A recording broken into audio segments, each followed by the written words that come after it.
Hello बच्चों, आज हम बात करेंगे भीमराव अंबेडकर यूनिवर्सिटी द्वारा आयोजित बीए सेकेंड ईयर अर्थात फोर्थ सेमेस्टर के एग्ज़ाम्स जो कि कल 6 जून 2024 को आयोजित हुए।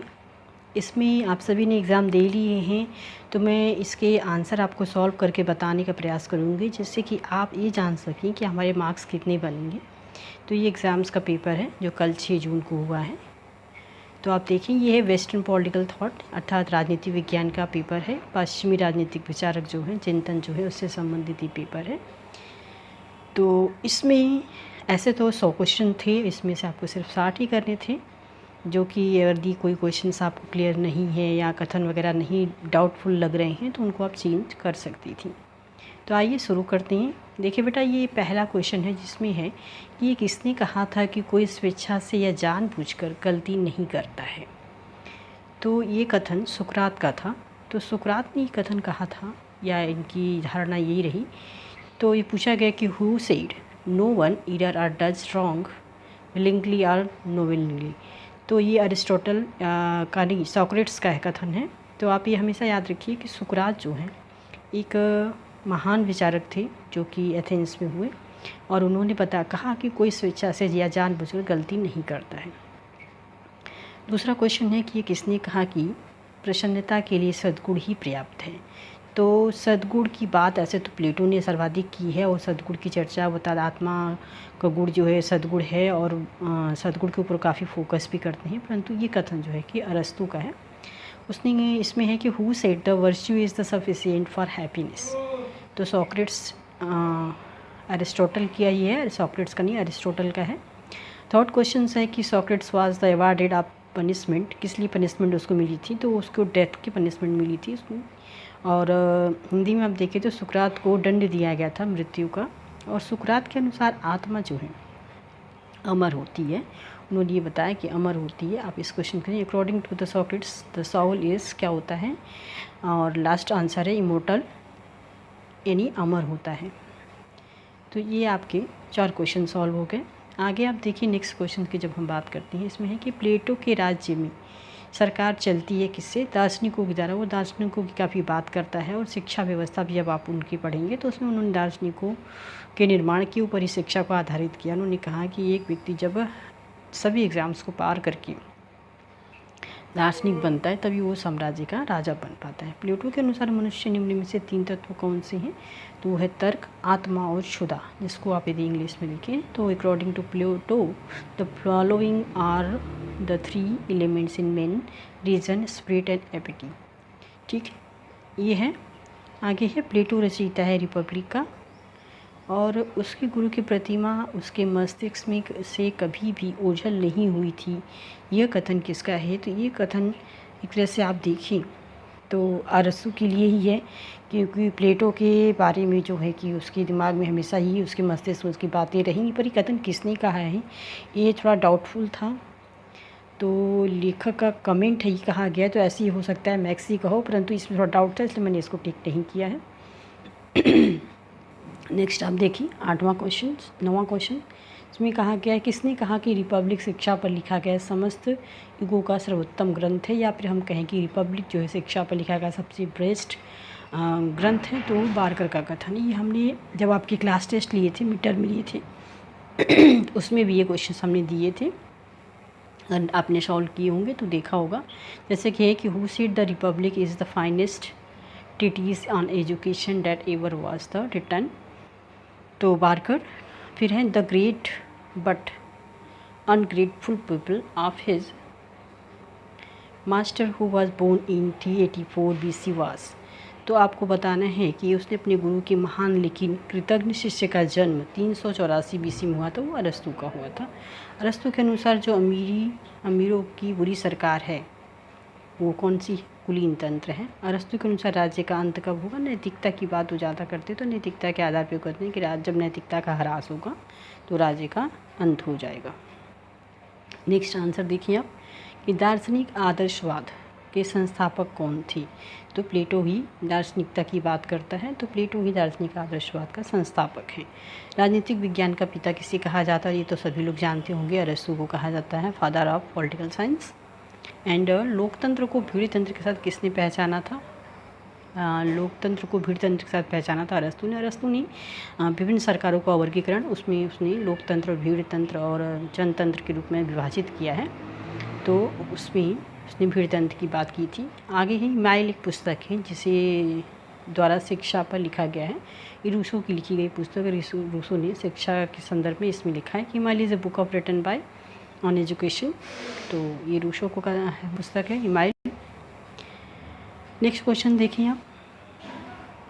रूसो के अनुसार सामान्य इच्छा की बात रूसो करता है। इसको तो मैंने क्लास में भी आप लोग कई बार सामान्य इच्छा और आदर्श शिक्षा की बात की है, तो बताया है।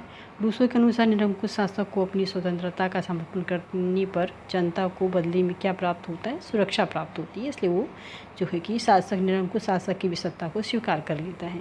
रूसो ने मनुष्य का आदिम प्राकृतिक अवस्था में कैसा स्वभाव बताया है? मतलब उन्होंने कहा कि आदर्श बराबर था। रूसो जब बात करता है प्राकृतिक अवस्था की, तो कहता है कि अभी भी जब वो सामाजिक समझौते की बात भी बात करता है तो वो कहता है कि प्रकृति की तरफ लौट चलो, अर्थात वह नेचर को बहुत ज़्यादा वैल्यू देता है। और उनका मानना है कि मनुष्य जो था वो आदर्श था, आइडियल था, इनोसेंट था, बहुत ही अच्छा था, पर बर्बर था। उसको नियमों कानूनों का ज्ञान नहीं था, वो झगड़ता था, और पर वो बहुत ही सीधा साधा था। तो आदर्श बर्बर के रूप में मनुष्य की व्याख्या करता है। अब आते हैं सीसरो। सीसरो के निम्न में कौन सी सरकार श्रेष्ठ है? तो वो जो है कि इन तीनों का मिश्रित रूप राजतंत्र, कुलीन तथा प्रजातंत्र का मिश्रण की बात करते हैं। यदि मैं इंग्लिश और हिंदी दोनों में बोलूँगी तो हमें लगता है वीडियो बहुत लंबा हो जाएगा, इसलिए मैं हिंदी का ही ले लेती हूँ। आप सभी समझ रहे होंगे। सिसरो के अनुसार दर्शन शास्त्र की व्यवहारिक शाखा का संबंध नैतिक कर्तव्यों से है। सिसरो का विचार है कि प्रकृति के प्रत्येक व्यक्ति में दो चरित्र निवेश करता है, एक सार्वभौमिक, एक व्यक्तिगत। व्यक्ति होता है ना, जब कोई निर्णय लेता है तो क्या करता है, कभी कभी पर्सनल हो जाता है, तो वो अपने बारे में ही सोचता है और निर्णय उस आधार पर लेता है। परंतु जब वह सामाजिक होता है, पूरी दुनिया के बारे में, सबके बारे में सोचता है, तो वो सार्वभौमिक जो ही उसकी नेचर भी होती है, क्योंकि वो दूसरों के बारे में भी सोचता है। सिसरो का दावा है कि कभी कभी इसकी अनुमति होती है अन्याय का कार्य करने का। किसने कहा कि एक विचारशील व्यक्ति वंचित प्राणी होता है? रूसो कहता है एक विचारशील व्यक्ति जो है वंचित प्राणी होता है। विचारशीलता को ज़्यादा महत्व रूसो नहीं देते हैं। आपस के सामाजिक समझौते का क्या आधार था? भय था, क्योंकि वो अपने आप को भय का शिशु भी मानता है। उसका सामाजिक अनुबंध कठिन आवश्यकता के बजाय कारणों की सच्चाई का प्रतिनिधित्व करता है। जो है ये है हाब्स। वो कौन है जो यह मानता है कि आदिम प्राकृतिक अवस्था में कुछ अर्थों में प्रकृति के नियम होते थे। लॉक प्राकृतिक नियम की बात करता है और प्राकृतिक अधिकारों की भी वो बात करता है। 3 प्राकृतिक अधिकार देता है वो। इसने अंग्रेजी क्रांति 1688 को उचित ठहराने का प्रयास किया था। लॉक जो था वो ब्रिटेन का रहने वाला था और उसके समय में सब कुछ अच्छा हुआ था, तो उसने उसको उचित ठहराने की प्रयास किया था। मानव समझ, ह्यूमन अंडरस्टैंडिंग निबंध लेखक कौन है? लॉक है। लॉक का विचार राज्य में है कि राज्य अपरिहार्य बुराई है। जॉन लॉक के अनुसार सर्वश्रेष्ठ सरकार कौन सी है? इनमें से कोई भी नहीं। वो सेमी सरकार की बात करता है, लिमिटेड गवर्नमेंट की बात करता है। और निम्न विचारकों में से कौन सा विचारक राज्य की उदारवादी विचारधारा का प्रथम प्रतिपादक था? उदारवादी विचारधारा का सर्वोत्तम समर्थन जो है लॉक ने ही किया था। आगे है संपत्ति का अधिकार मनुष्य का प्राकृतिक अधिकार है। यह विचार किसका है? लॉक का है। राज्य के कानून के अधीन होना संत थॉमस एक्विनास के दर्शन की विशेषता है। कानून की बात करते हैं, कानूनों का वर्गीकरण भी करते हैं वो। थॉमस एक्विनास का सिद्धांत सेंट ऑगस्टाइन और अरस्तू के मिलाप को प्रस्तुत करता है। सुमो थियोलॉजी का एक प्रसिद्ध रचना है जो कि सेंट थॉमस एक्विनास की रचना है। आगे आप देखिए नेक्स्ट क्वेश्चन, यानी 37 जो क्वेश्चन नंबर है वो कानून का 4 गुना वर्गीकरण किसने किया था? सेंट थॉमस एक्विनास ने। आइंस्टाइन का दावा है कि सभी चीज़ें बनाई जाती हैं शाश्वत और अपरिवर्तनीय और अच्छा। ऑगस्टाइन बुराई की पहचान करता है अच्छाई के विपरीत एक अनोखी शक्ति के रूप में। ऑगस्टाइन का दावा है कि जहाँ अच्छा है वहाँ कोई भी बुराई नहीं, अच्छाई होती है जहाँ वहाँ कोई बुराई नहीं हो सकती है। अच्छा लिखा है उन्होंने, अच्छाई जहाँ होती है कोई बुराई नहीं होती। आगे है कानून का 4 गुना किसके द्वारा किया गया? ये क्वेश्चन शायद रिपीटेड है क्या? नहीं, ये क्वेश्चन हो गए हैं। आगे है ऑगस्टाइन का दावा है कि खुश रहने के लिए व्यक्ति को जानना चाहिए किसके बारे में? प्राकृतिक घटना और अच्छे और बुरे के कारण के बारे में। पुनः जागरण का बच्चा किन राजनीतिक दार्शनिकों को कहा जाता है? तो ये मैकियावली है, क्योंकि मध्य युग में जन्म हुआ था इनका। इन्हें पुनः जागरण का शिशु, मध्ययुग का शिशु। पुनः जागरण में निम्न में कौन से उत्पाद उपयुक्त सभी होंगे? विचार से स्वतंत्रता, राष्ट्रवाद, व्यक्तिवाद। और पुनः जागरण की विशेषता है कि विचार और व्यक्ति की भी स्वतंत्रता रहेगी। मैकियावेली को जब आपने पढ़ा होगा तो आपने देखा होगा कि मैकियावेली वो पर्सन थे जो कि संपत्ति को अत्यधिक महत्व देते हैं और वो तर्कवाद को की व्याख्या करते हैं। तर्क के आधार पे वो हर चीज़ की गणना करते हैं और उसे सही सिद्ध करने का प्रयास करते हैं। निम्न पुस्तकों में कौन सी पुस्तक मैकियावेली द्वारा नहीं लिखी गई है? लेवियाथन या हॉब्स की रचना है, बाकी उनके ही रचना है, मैकियावेली की रचना है। 6 बुक्स ऑन कॉमनवेल्थ शीर्षक की पुस्तक का लेखक जीन बोंदा था। मैकियावेली का मनुष्य के स्वभाव से संबंधित मनुष्य स्वभाव से बुरा होता है, वो नेगेटिव पॉइंट को देखते हैं। मनुष्य सिर्फ बुरा ही नहीं होता बल्कि अच्छा भी होता है। तो आगे आप देखिए, नेक्स्ट क्वेश्चन है, किसने संप्रभुता को किसी राज्य के आदेश देने की पूर्ण और शाश्वत शक्ति के रूप में परिभाषित किया? बोंदा ने। निम्न में से बोंदा किन संप्रभुता के सिद्धांत की प्रमुख विशेषता है? निरंकुश संप्रभुता की बात करता है बोंदा ने सर्वप्रथम संप्रभुता की बात की। बोंदा का प्रथम प्रमुख कार्य method for the easy understanding of history प्रकाशित हुई थी 1566 में। फिलोसॉफिकल कैलकुलेशन की बात बेंथम करता है, जिससे और सुख और दुख की गणना कर सके वो इस कैलकुलेशन के द्वारा। आगे अब देखेंगे, उपयोगितावादी विचारधारा के स्कूल का संस्थापक बेंथम थे। ट्रेडर्स डी लेजिस्लेशन पुस्तक बेंथम की है। अधिकतम लोगों के अधिकतम सुख की बात बेंथम करता है। मनुष्य प्रकृति के मानव को सुख तथा आनंद की 2 समस्याओं के अधीन रखा है, ये कथन बेंथम का, अर्थात सी आंसर, इसका सी ऑप्शन सही है। आगे आप देखें, 57 नंबर क्वेश्चन जो है कि पुस्तक जेम्स मिल द्वारा लिखी गई है ऑन लिबर्टी। फिर है जेम्स मिल व्यक्तिवाद और स्वतंत्रता के चैंपियन हैं, उसकी बातें करते हैं। व्यक्ति अपने ऊपर और अपने शरीर और मन के ऊपर संप्रभु है, जेम्स मिल ने कहा था। संतुष्ट सूअर की तुलना में असंतुष्ट स्थान बने रहना बेहतर है, ये जेम्स मिल का कथन है। जेम्स मिल मानते हैं कि बेंथम के जो कथन है कि इंसान को एक संतुष्ट सूअर की अपेक्षा असंतुष्ट इंसान बने रहना ज़्यादा बेहतर है। आगे गुणात्मक आनंद का प्रतीक जेम्स मिल ने कहा था, गुणात्मक आनंद का प्रतीक बताया था। टी.एस. ग्रीन एक आदर्शवादी विचारक है जो आदर्शवादी स्वतंत्रता की भी बात करते हैं। टी.एस. ग्रीन के अनुसार राज्य पूर्ण अधिकारों का स्रोत है और टी.एस. ग्रीन के अनुसार ये राज्य को व्यक्ति के नैतिकता विकास में आने वाली बाधाओं को दूर करने का प्रयास करना चाहिए। ऐसे बाधाओं को बाधा के रूप में उसने राज्य को परिभाषित किया है।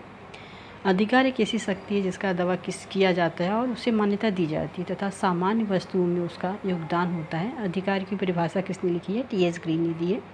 मनुष्य एक नैतिक प्राणी और पूर्णतया प्राप्त करने का प्रयास करता है, कथन कांट का है। मनुष्य के नैतिक होने का दावा कांट करते हैं।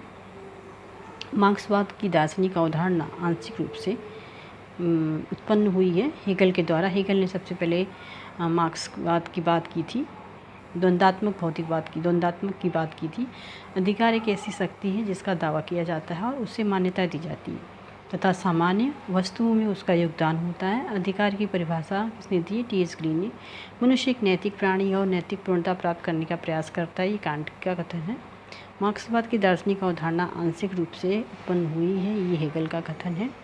आगे आप देखें नेक्स्ट 68 क्वेश्चन, मन की घटना पर कार्य करने वाला कौन है? हेगल है।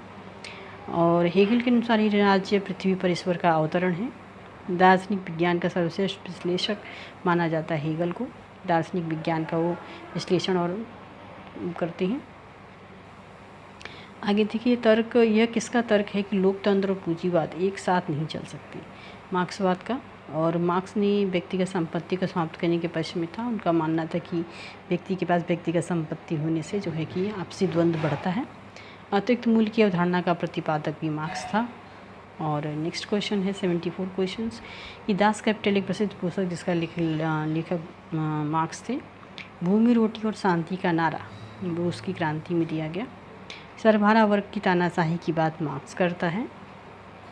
नेक्स्ट है, लास्की किस राजनीतिक दल से जुड़े हुए थे? तो वो श्रमिक दल से जुड़े हुए थे, ब्रिटेन के रहने वाले थे। लास्की ने किस समाचार संगठन में काम किया था? दैनिक हेराल्ड एक समाचार संगठन था, उसमें उन्होंने काम किया था। लास्की किस संस्थान में प्रोफेसर था? तो लंदन स्कूल ऑफ इकोनॉमिक्स का वो मेंबर था। H.J. लास्की निम्न में सर्वाधिक किससे संबंधित थे? आदर्शवाद से संबंधित। सुकरात का समकालीन विचारक एक तरह से आप कहें एरिस्टोफेन्स, और अरस्तु तो नहीं उसके समकालीन हो सकते हैं, क्योंकि अरस्तु तो खुद अरस्तु सुकरात का शिष्य प्लेटो और प्लेटो का शिष्य अरस्तु था, तो उसका समकालीन तो अरस्तु नहीं हो सकता, एरिस्टोफेन्स भी नहीं, ये होमर हो सकते हैं। सच्चा ज्ञान यह जानने में मौजूद है कि आप कुछ थे नहीं जानते, ये कथन है।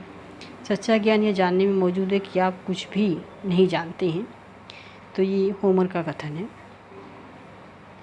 नेक्स्ट आप देखेंगे स्टेटमेंट पुस्तक जो है कि प्लेटो की है। प्लेटो ने अपनी एकेडमी का नाम की स्थापना जो है कि 387 ईस्वी में किया था। पॉलिटिक्स नाम की पुस्तक किसका है ये सभी जानते हैं, अरस्तु का है ये, फादर ऑफ पॉलिटिक्स। और सिसरो का कहना है कि नैतिक रूप से हम कभी नहीं भटकेंगे जब हम कानून के अनुयायी होंगे, तो हम कानून को मानेंगे तो हम नैतिकता से कभी भटक नहीं सकते हैं। निम्न विचारकों में से किस विचारक के वास्तविक इच्छा और व्यक्तिगत इच्छा में अंतर किया था? रूसो ने। एक किसने कहा कि जहाँ कानून नहीं होती वहाँ पर स्वतंत्रता भी नहीं होती है? लॉक कहता है। आगे है स्वतंत्रता का उपयोगिता से कोई लेना देना नहीं है, ये कथन है मिल का। महिलाओं की अधीनता से संबंधित कार्य किया था। अधीनता नहीं, उन्होंने थोड़ा टर्मोलॉजी गलत कर दिया, आप इंग्लिश का इसका टर्म देखेंगे। सब्जेक्शन ऑफ वीमेन इस वर्क बाय जैस्मिल ने इस पर ये पुस्तक भी लिखा है उसने, सब्जेक्शन ऑफ वीमेन, तो ये है, पर इन्होंने अधीनता लिख दी है, ये सही नहीं है। जैस्मिल का है, या अगर हिंदी के कोई क्वेश्चंस जो क्लियर ना हो तो आप उसको हिंदी के टर्म को पढ़ा करिए, और जिससे वो क्लियर हो जाएंगे कि रियली क्वेश्चंस में पूछ क्या रहा है। निम्नलिखित विचारकों में किसकी धारणा है कि मानव चेतना स्वतंत्रता की मांग करती है और स्वतंत्रता में अधिकार निहित होते हैं और अधिकार जो है राज्य की मांग करते हैं? ये कथन जो है कि ग्रीन का है, परंतु ये कथन कहने वाला बार्कर है, पर इसमें बार्कर का नाम न होने की वजह से ये कथन जो है हम ग्रीन पे ही टिक करेंगे। नेक्स्ट क्वेश्चन है कि हेगल के अनुसार द्वंद्वात्मक इतिहास के तर्क की व्याख्या करता है वो। कार्ल मार्क्स का जन्म बोन जर्मनी में हुआ था। इसने कहा कि तुम दूसरों के प्रति वैसे ही व्यवहार करो जैसा व्यवहार तुम अपने प्रति चाहते हो। तो इस कथन का जो है कि आंसर नहीं मिल पाए, यदि आपको मिले तो आप ज़रूर कमेंट में बताइएगा हमें। नेक्स्ट है यह किसका कथन है कि मनुष्य स्वतंत्र जन्म होता है? ये तो आप सभी जानते हैं, रूसो का कथन है। ये तो अक्सर आप कई कई जगहों पर देखेंगे लिखा रहता है कि मनुष्य स्वतंत्र पैदा होता है, परंतु सर्वत्र जोड़ियों से जकड़ा हुआ है, इसलिए रूसो कहता है कि नेचर की तरफ लौट चलो, प्रकृति की तरफ लौट चलो। अनुसार मनुष्य सदैव आदतों का प्राणी कहा जाता है। तो आदतों की बात जो है कि ऐसे तो मैकियावेली भी करते हैं, परंतु ये कंफर्म ना होने की वजह से मैंने इसके आंसर नहीं लगाए हैं। आप देख लेना यदि आप लोगों को मिले तो। अरस्तु ने अपने स्कूल स्थापित किए थे जिसका नाम था लीशियम।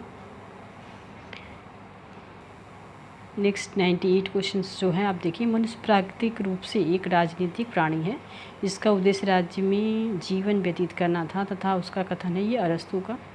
Reflection on the revolution in France, इस निबंध का लेखक बर्ग था। अधिकारों का आर्थिक सिद्धांत हम देखें तो इसमें से जो है कि लॉक भी नहीं है, स्पेंसर भी नहीं है और हॉब्स भी नहीं है, परंतु मार्क्स जो है आर्थिक साम्यवाद की बात तो करता है परंतु अधिकारों की नहीं। बेसिकली आर्थिक अधिकारों की बात तो एडम स्मिथ करते हैं, परंतु इसमें क्वेश्चंस का एडम स्मिथ का ऑप्शन ना होने की वजह से इसमें मार्क्स लगा सकते हैं, पर ये भी कन्फ्यूजन से युक्त क्वेश्चंस है। तो बच्चों आज के लिए इतना ही। आप सब अपने क्वेश्चंस के आंसर मैच कर लो और काउंट कर लीजिए कि आपके कितने आएंगे। अभी के लिए इतना ही। बहुत बहुत धन्यवाद।